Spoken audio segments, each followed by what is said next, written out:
after the slight political upheaval that had taken place following 6 Congress MLAs cross-voting in the Rajya Sabha polls and their disqualification after this. Now, the grounds for disqualifications, however, was their absence from the assembly when the state budget and finance bill were being put to vote. This is what is being revealed at this point. It is also being revealed that they had defied a party whip to vote in favor of the government while the budget was being presented. Meanwhile, Himachal Chief Minister has taken a dig at the leader of the opposition in the assembly and has stated, and I quote, that the government will run for 5 years since the day he became Chief Minister of the state.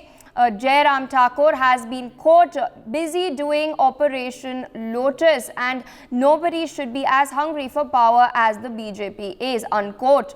He has further, in fact, gone on to state that the people of Himachal Pradesh have elected the Congress government and they will be in power for 5 years. Let's in fact listen in.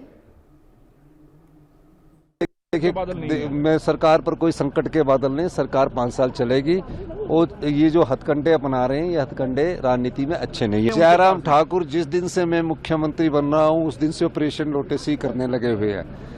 अब उनको थोड़ी सफलता मिली है तो उनको कुर्सी नजर आ रही, सत्ता की इतनी ज्यादा भूख नहीं होनी चाहिए। 5 साल हम कांग्रेस की सरकार को जनता ने चुनकर भेजा है, लोगों की समस्याओं का समाधान करने के लिए भेजा है और निश्चित तौर पर हमारी सरकार 5 साल रहेगी।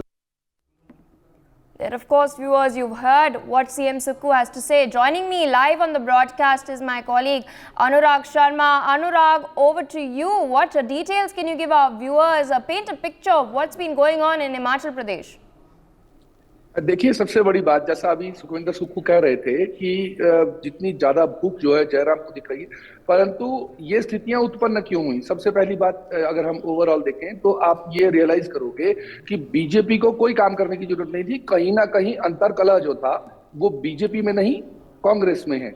और जब हम कांग्रेस की बात करते हैं तो सरकार, सुक्खू सरकार की मुश्किलें जो है वो दिन प्रतिदिन बढ़ती जा रही हैं। लगातार हम 4-5 दिन से आंख नजर बनाए हुए हैं तो हमने ये नोट किया है कि बीजेपी को कोई काम करने की जरूरत ही नहीं है। बीजेपी के बिना ही जो है कांग्रेस में इतना अंतरकलह है, इतना अंतर में तोड़फोड़ है कि वो आपस में एक दूसरे के साथ रहना नहीं चाहते। इसी वजह से जो है आपने देखा कि पहले 6 विधायक गए, उसके बाद विक्रमादित्य मिलने गए तो उसके बाद वो सीधा दिल्ली चले गए। तो कहीं ना कहीं ये स्थितियां जो थी 32 और 28 पर टिक गई थी।